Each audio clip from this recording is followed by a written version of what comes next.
All right, thanks again for joining us. In this presentation, short video, we're going to talk a bit about your employees and some of the tools that you have to look after them in this very stressful time. This is a world and a time of ever-changing regulation. So what we want to make sure we cover today is how do we handle employees over this time period? How does the Phase 2 legislation interact with the Phase 3 legislation? I'll explain that as we go through the slides. And then ultimately, how can we take advantage of those two legislative pieces and still get the benefits of that Paycheck Protection Program, of that PPP loan that you're hearing so much about? So first is Phase 2, which is the Families First Coronavirus Response Act. That was the first wave of information we were seeing in terms of your obligation for sick and for FMLA pay. That was originally crafted and designed in a time when we did not know that we were going to be under shelter-in-place restrictions, when we thought we would still have ongoing operations, and to protect your employees for being paid if they had to take care of family members who were negatively affected by COVID-19 or their school's response to it. What we've since seen from that is if your practice was closed due to a federal, state, or local action, your staff is not entitled to that sick or that FMLA leave pay. Now, after April 1st, if you have any temporary restrictions due to a lack of business caused by any outage of business or by any negative impact of COVID-19, that your staff is not entitled to that sick or that FMLA. If over this time period you have been paying sick and FMLA pay and you were counting on having that reimbursement through payroll tax, please consult your CPA. But as we're moving forward, the vast majority of situations that I'm hearing about with staff don't qualify for sick or FMLA pay. Ultimately, they're going to be more aligned with, and your staff will be better protected by utilizing a more robust unemployment benefit system is from the CARES Act, which is Phase 3. So that's where I want to talk about next. What is your staff going to get from the CARES Act? Well, first, they're going to get a refundable tax credit. That's $1,200 for a single filer who's making $75,000 or under, phases out at $99,000. For married or joint filers, that's $2,500 up to $150,000, phased out at $198,000. And each child that they have is $500 subject to phase-out limits. So you can kind of see how that phase-out applies as we look across the bottom scale there. That's going to come to every taxpayer that fits those qualified limits. For your employees, though, there has been a dramatic increase in terms of the benefits of unemployment. The federal government saw the unemployment system as the most robust structure to be able to ensure income continuity for your staff.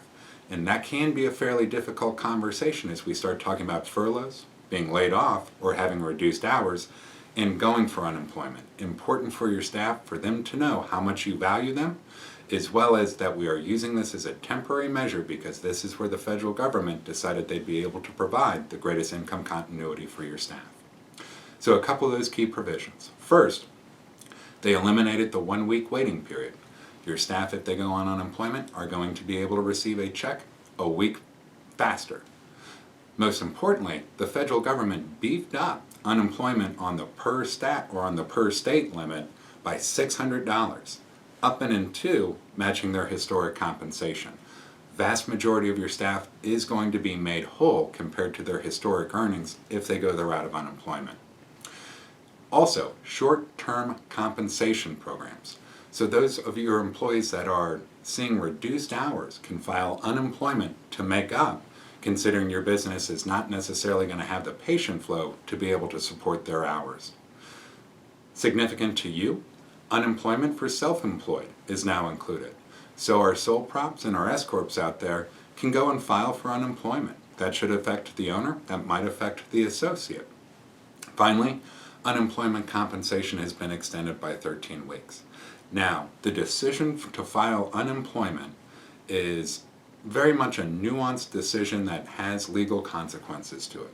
So as you're thinking about furloughing staff, laying off staff, or putting staff on part-time, please consult an attorney. laying off staff will require the last paycheck provision. Everything they earned, plus their accrued benefits. Please make sure that you do that with the guidance of an employment attorney. Also important to note, unemployment is administered individually state by state. So while these federal guidelines bolster up every state's ability to pay, navigating unemployment is going to be a state-specific action that you need to take on. Now finally, what I want to make sure that we talk about is, we hear about the PPP, the Paycheck Protection Program. You can see that there's two ways that they're going to figure out at the tail end of this, when they are forgiving elements of that PPP loan, they want to see that we've got the same number of employees as we started off this event with. Two crucial dates, February 15th and June 30th.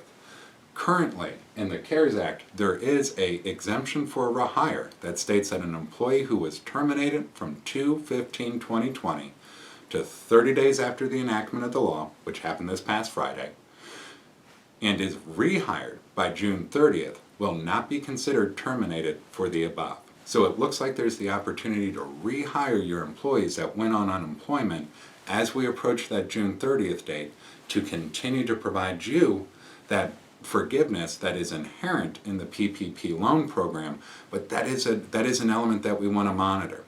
As we think about the complications of navigating unemployment, staff situations, and tax rebates, this is a conversation I want you to bring in your CPA for, that I want you to bring in your employment attorney for, and that we want to make sure that we're sharing ideas with each other so that your staff is protected, your business is protected, and you have the greatest opportunity for loan forgiveness once we get past June 30th, 2020. Thank you very much for your time.